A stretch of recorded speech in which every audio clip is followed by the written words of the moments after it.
வணக்கம். வடலியில் காலை நேர பிரதான செய்திகள். முதலில் தலைப்புச் செய்திகள்.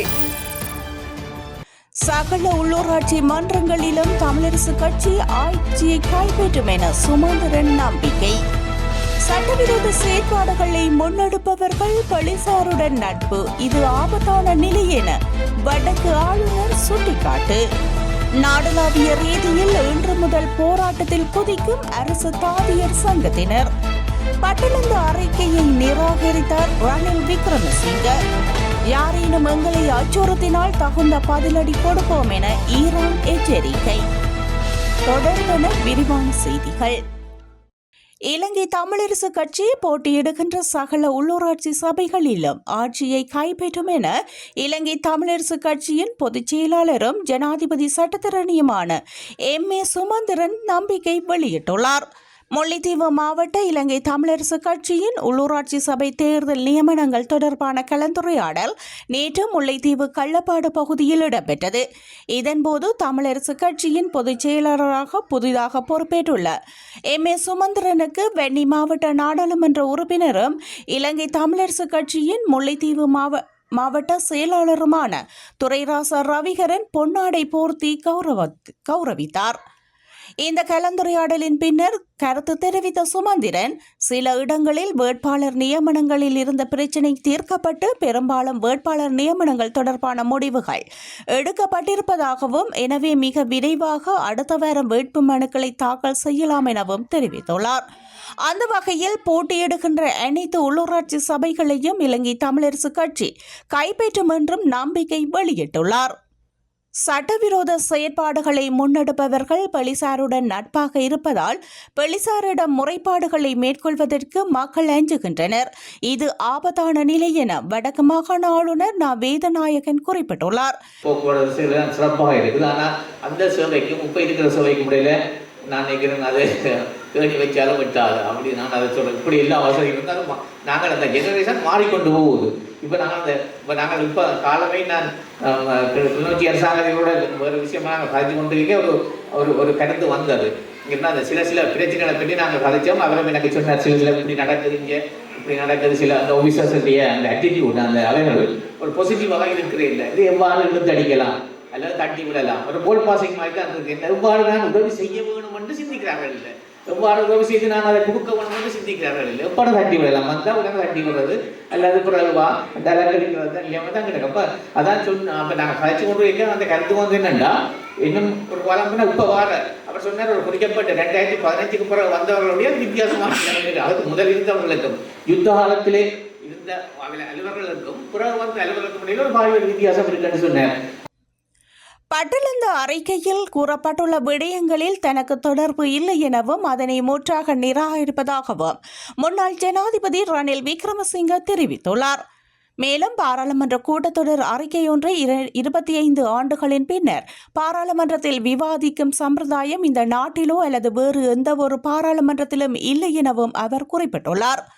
அறிக்கையின் தீர்மானங்களில் என்னை பற்றி கூறப்பட்டுள்ள விடயம் என்னவெனில், அமைச்சர் என்ற வகையில் போலீஸ்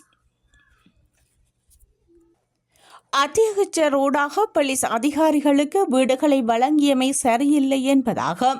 போலீஸ் அதிபரிடம் வீடுகளை ஒப்படைத்து அதனூடாக அதிகாரிகளுக்கு வழங்கியிருக்க வேண்டும் என்பதே அதில் குறிப்பிட்டுள்ள முறையான நடவடிக்கையாகும்.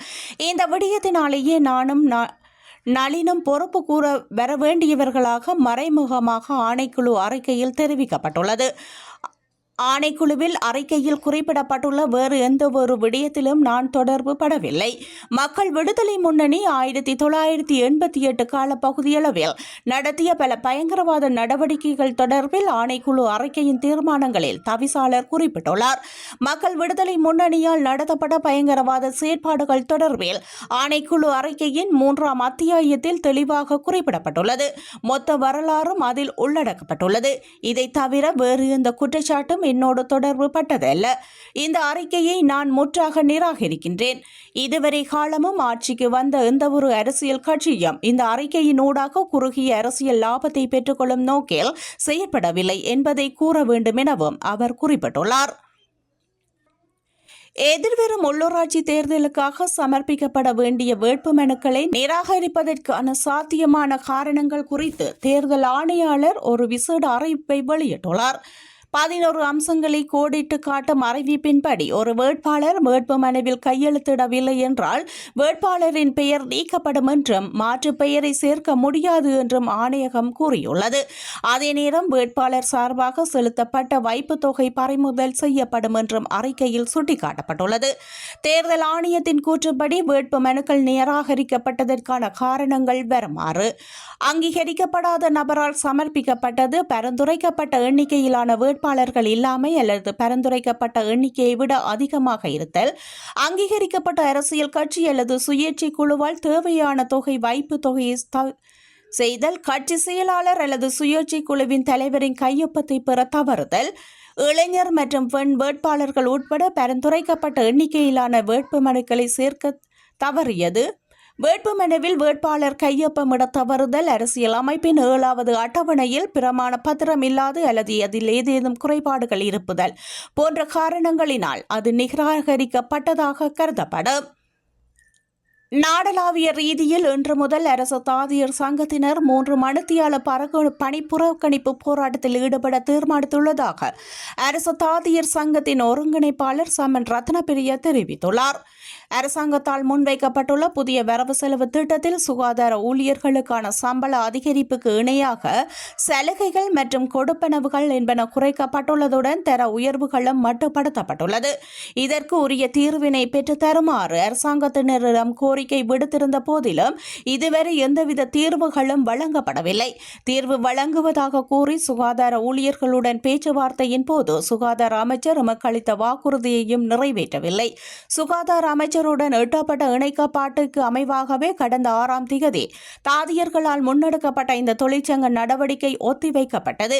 எனினும் அமைச்சர் நலிந்த ஜெயதிச எமக்களித்த வாக்குறுதியை உடைத்தெறிந்துள்ளார். ஆகையால் அரசாங்கத்தின் இந்த செயற்பாட்டுக்கு எதிர்ப்பு தெரிவிக்கும் வகையில் நாடளாவிய ரீதியில் சகல அரச வைத்தியசாலைகளிலும் தாதியர்கள் இன்று காலை 10 மணி தொடக்கம் நண்பகல் 1 மணி வரை பணி புறக்கணிப்பில் ஈடுபட தீர்மானித்துள்ளனர்.